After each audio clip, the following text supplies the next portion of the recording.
I'm 95 years old, and my name is Margaret Bennett. My husband Harold has been gone for 6 years now. At this age, the nights are long, and the silence has a way of pressing the truth out of you. My marriage did not collapse in a single moment. It thinned out slowly, while I was still calling it love. I am not telling this to accuse a man who is no longer here to defend himself. He was a decent man, a loyal one. But at 95, I no longer have the energy to protect the story we told other people. I only have the strength to tell the honest one. I was lonely for much of my marriage, and I helped create that loneliness. When I married Harold, I was 22 and certain that love was something sturdy, something that once built would hold on its own. We stood in a small church, hands trembling, promising forever, as if forever were something we could see clearly. He worked at the factory. I stayed home. That was the shape of our world. In the early years, we talked about everything. Where we might travel one day. What our children would be like. He used to laugh easily then. I remember the sound of it more than anything else. When Daniel was born, I felt my heart stretch wider than I thought possible. Harold held him awkwardly, but proudly. He said, "I'll make sure he never wants for anything." I smiled. I did not realize that wanting is not always about money.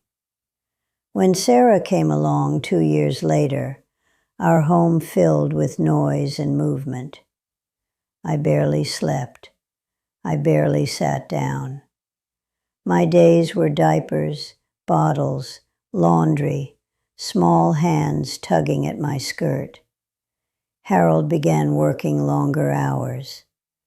"It's only for a while," he would say. I believed him. When he came home late, I would warm his dinner and sit across from him, telling him about the children's day, about Daniel's questions, about Sarah's stubborn streak. He would nod, tired. "That's good, Maggie," he'd say. After a while, I stopped telling the longer stories. I gave him the short versions. Then, eventually, I gave him almost nothing. I told myself he was exhausted. I told myself a good wife doesn't demand more. In my 30s, I began to notice a quiet ache I couldn't explain. He slept beside me every night, yet I felt as though I was reaching across a distance I couldn't measure. One evening, I said softly, "I miss you." He looked confused. "I'm right here." And that was true. But he was thinking about work, about bills, about promotions. His body was in the room. His mind was somewhere else. I didn't know how to say that without sounding ungrateful. So I said nothing.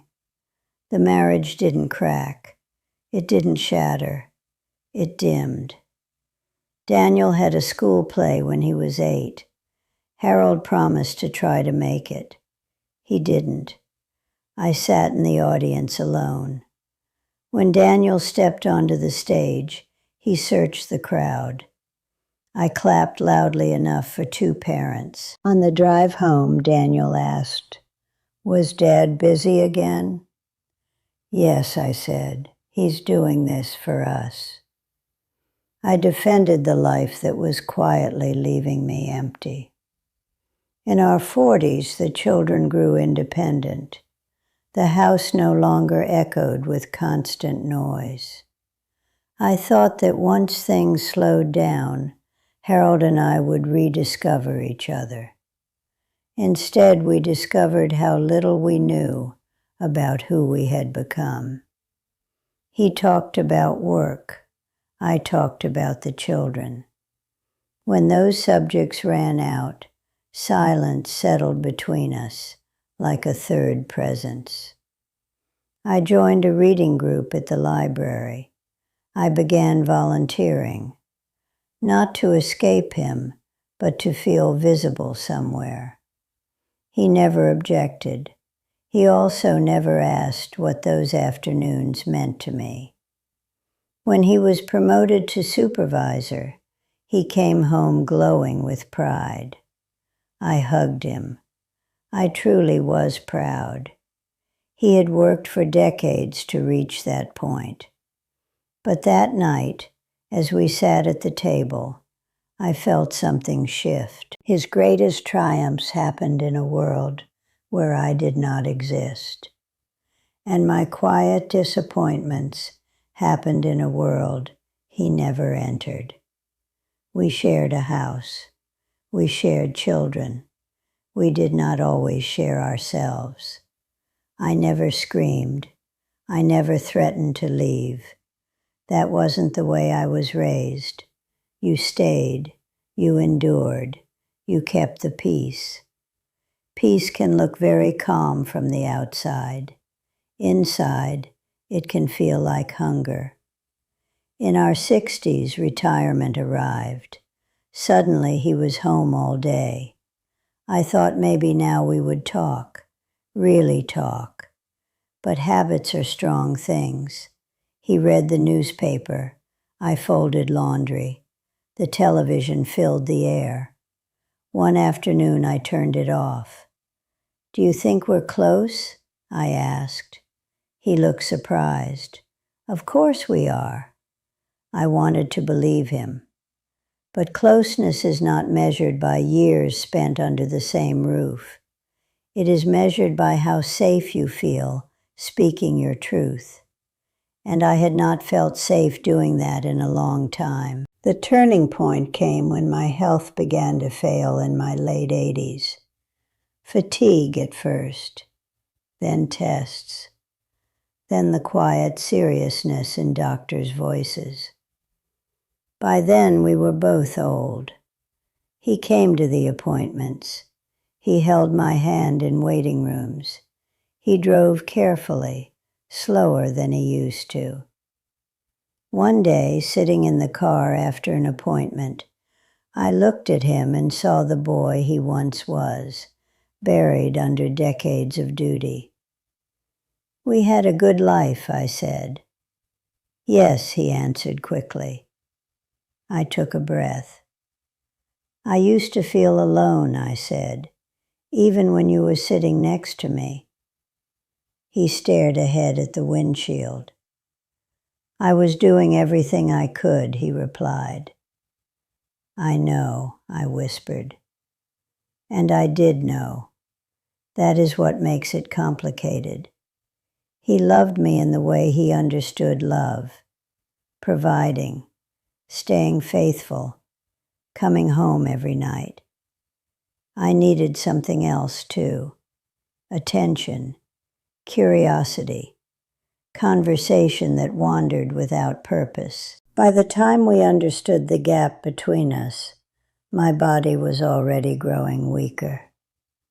He began telling me stories from his work life, stories I had never heard, regrets he had never voiced. I listened and thought, why now? But I didn't say it. There are questions you stop asking when you know the clock is running down. What can't be fixed is simple. I cannot go back to my younger self and tell her that silence is not virtue. I cannot go back and insist that my loneliness mattered. I cannot teach him how to sit still with emotion instead of burying it under responsibility. Now I am 95. He is gone. The house is quieter than it has ever been. Sometimes I sit in his old chair and try to remember the exact sound of his laugh from when we were 25. It's harder than I expected. That frightens me. Memories fade. Understanding arrives. But time does not return. If you are listening to me, I will not tell you what you should do. I am too old for instructions. I will only tell you what I wish I had understood when I was young. Endurance is not the same as intimacy. Peace is not the same as connection. And love, left unattended, can slowly become something polite and distant. I am grateful for the life we built. We raised good children. We kept our vows. We survived hard years. But I also carry the quiet sorrow of what we never learned to say. At 95, I finally understand why my marriage slowly fell apart. Not because we lacked love, but because we were too careful to disturb the surface. Now, in the quiet that remains, I sit with that truth. It does not inspire me. It does not crush me. It simply stays beside me, like a companion I cannot send away for whatever time I have left.